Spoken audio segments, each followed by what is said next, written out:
And welcome back guys to the new game review. And today we have a game called Great Houses of Calderia. This game is definitely not a clone of Crusader Kings. It's both good and bad in this sense. You won't find even more simple character interactions you expect from a dynasty management game. You can marry, but you can divorce. Till death do us apart, literally. You can't assassinate anybody, no execution, everyone dies naturally. No imprisonment or torture as well. Procreation is also weird. It happens randomly, not depending on age or frailty. Your family members are your agents basically. The more you have the better. No family feuds, alliances. You can just marry and hope to win the minigame to get the character inducted to your house. There are a limited number of barons, countries and duchies. There is no way to mess with the structures. You can have multiple titles of different rank. You just go up in rank until the duchy and that's the endgame. The map is also extremely small, compared to CK. Great Houses of Calderia is a beautiful looking game, and though its UI and unpolished and mechanics are somewhat rather lacking to most games, the more you play the game, the more you find that this is main focus in diplomacy. Most of the things you find in games like Crusader Kings, you will find in this game, but its realm keeping is much more involved like it would be in Victoria 3. You don't play as a ruler, but rather the family, and the majority of this game revolves around it. Every single action you have to take will by some accounts always necessitate one of your family members, which is something you don't actually see much in this space.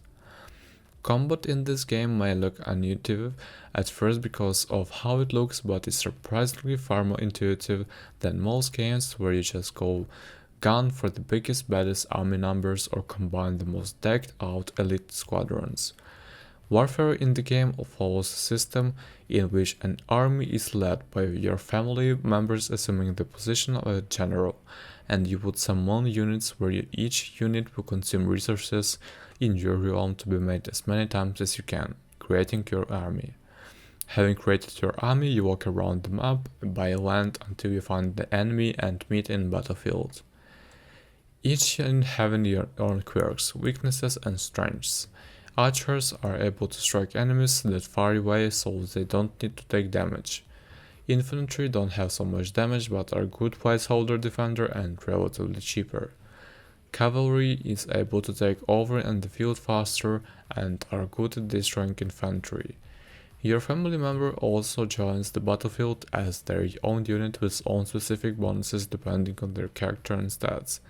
This is the same for the enemy commander. Intrigue is very basic. You have the set options, but all of them seem unwise and very difficult to succeed. You can get crime outside war, you can't initiate rebellion, you can't kidnap, kill or harm anyone. You can just decrease your relationship with rumors and attack trade caverns. But this game is actually not about any of those. This game is about the medieval economy. 90% of my time is spent keeping the economy afloat.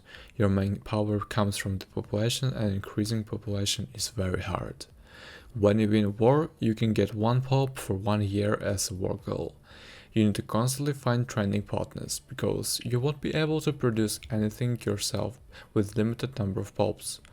I haven't managed to increase my pope permanently yet. You need to spend second tier wages on your pope to make them happy. Counter the unhappy, and only then you will contribute to pop increase counter. Spending second tier wages on your pop is extreme luxury in the beginning. I could only start doing what once realized I was abusing a bug. Yeah, when you have one pop producing a raw material and 3 pops using that to make it second tier materials, raw material never drops to 0 and you can use infinite amount of raw mats. The game is not perfect. It has a learning curve that has somewhat mediated by its in-game tutorial. The tutorial isn't long, but it does require you to read as directions can be a bit confusing. But once you're past that, things fare a lot smoother. The UI can be overwhelming, both in terms of information and in visual design. But once you get past that, it offers a great wealth of information, everything you need to run your house and lead it to the greatness. How to Master describes the game well. Either this is a very hard game or I'm stupid enough. I play all Paradox Grand Strategy games like a pro though. One last aspect of the game is the conflict minigames. Basically, it's exactly one same with the two armies fight, or two diplomats negotiate. It seems fun at first, but you get bored pretty quickly and auto-resolve everything, so it's not worth mentioning it. The game could have done without it and nothing could have changed. I'm not going to recommend it because I still have hope that I'm stupid and I couldn't figure out half of the game yet. Happened to me in CK. So thank you guys for watching this review, don't forget to subscribe and hit the like button. See you in the next reviews.